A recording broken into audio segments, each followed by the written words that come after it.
Монгол улсын төрийн бэлэгдэл. Бэлэг тэмдэг гэж юу вэ?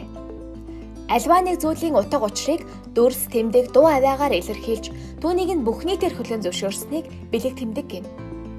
Өөрөөр хэлбэл бэлэг тэмдгийн тухайн зүйлийн утгыг дамжуулдаг код юм. Бэлэг тэмдгээр илэрхийлж сайхан зүйлийг өрөөж буй утгыг бэлэгдэл гинэ. Бэлэг тэмдэг нь дүр төрх дуу авиа байж болно. Улс орон бүр өөрийн үндэсний өвөрмөц онцлогийг илэрхийлсэн бэлэг тэмдэгтэй байдаг. Тэгвэл манай улсын төрийн бэлэг тэмдэгт юу багтах вэ? Монголын төр хүн нүүгийн үеэс өөрийн бэлэг тэмдгийг бий болгож эрхэмлэж ирсэн. Төрийн бэлэг тэмдэг нь төрийн сүлд, туг, далбаа, тамга, дуулал бөгөөд манай улсын тусгаар тогтнол, бүрэн эрхт байдлыг илэрхийлнэ. Төрийн сүлд нь дуураг хөх дэвсгэр, төмөн насан хээ, уулан хээ, хадгаар сүлдсэн хүрд, чандман алтан соём, эрдний хүлэг, бадам цэцэг суураас бүрднэ. Монгол төрийн туг буюу 9 хөлт цагаан туг нь Монголын төр ариунаар мандан бадрахын бэлэгдэлүүлээ.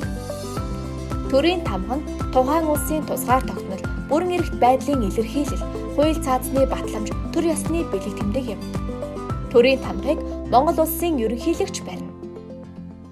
Монгол улсын төрийн далбаа нь улаан хөх, улаан хосолсон өнгөтэй байна. Далбааны ишин талын улаан дэвсгэрийн төв хэсэгт алтан соём байрлуулна. Соёмг нь төр улсын тусгаар тогтнол, батлан хамгаалах хүчний сүр жавхлыг илэрхийлдэг бөгөөд улсын сүлд далбаа хийгээд одон тэмдэг зэрэгт хэрэглэгддэг.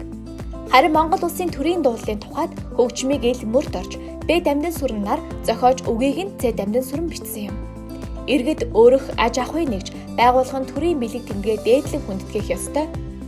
Бүх ард түмний баяр наадам, ёслол хүндтгэлийн арга хэмжээ болон бусад үед төрийн сүлд далбаагаа байрлуулах, мандуулах буюу төрийн дуулалыг эгшүүлүүлж болно.